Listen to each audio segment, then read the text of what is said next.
Gas cylinder दरवाढ करून मोदी सरकारकडून लाडक्या बहिणींची लूट.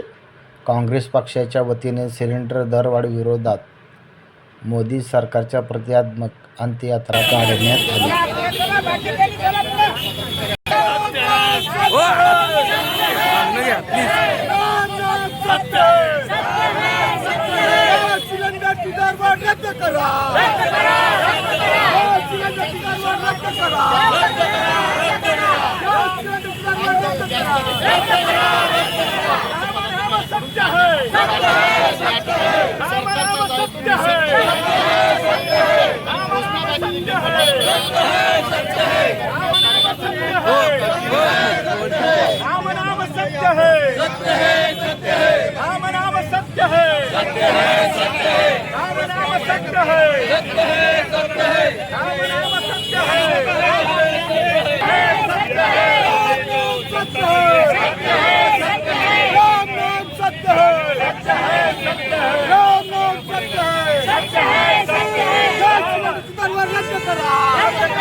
व्यापाऱ्यांना, हॉटेल व्यवसायांना, कॅन्टीनवाल्यांना आज गॅस बंद झालेला आहे. त्यामुळे लोक रस्त्यावर उतरत आहेत.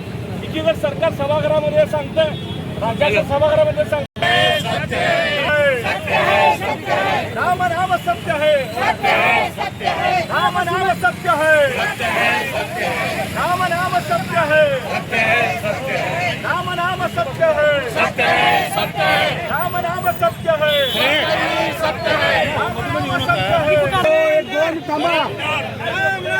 अरे मोदी सरकार गेला रे, मोदी सरकार गेला रे,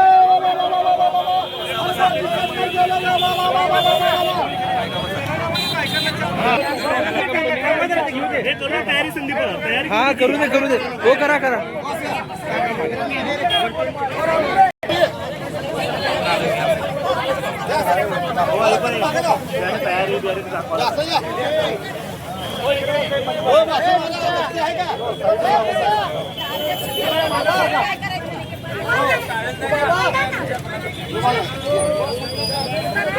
बात चला लावू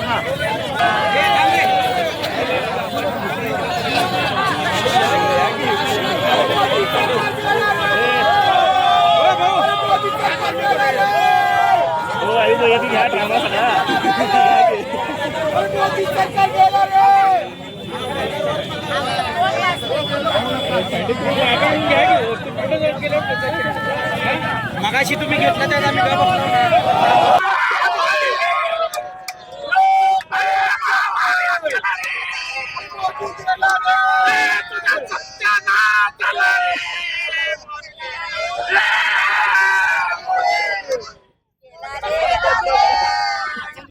आंदोलन गॅस दरवाढीच्या विरोधात केलेलं आहे. कशा पद्धतीचं आंदोलन होतं काय सांगा? आमचे प्रदेशाध्यक्षच्या नेतृत्वाखाली, खासदार प्रणित यांच्या नेतृत्वाखाली संपूर्ण राज्यामध्ये आज या ठिकाणी हे आंदोलन होत आहे. आपण बघताय की जे गोरगरीब आहेत यांना झळ बसते, चटके बसतात. 70 रुपयांनी या ठिकाणी घरगुती गॅस महाग झालेला आहे. आणि जे व्यापारी आहेत आपण बघताय की त्यांना तर गॅस असा बंद झालेला आहे. अनेक हॉटेल बंद पडतायत, चहा कॅन्टीन बंद पडतायत. जे घरगुती गॅस ते तर महाग झालेत, पण जे व्यावसायिक गॅस आहेत ते गेले 2 दिवसापासून पूर्ण बंद झालेले आहेत. आणि संपूर्ण राज्य देश आता अंधारात आहे. गॅस किती दिवस मिळणार नाही सरकार सांगायला तयार नाही.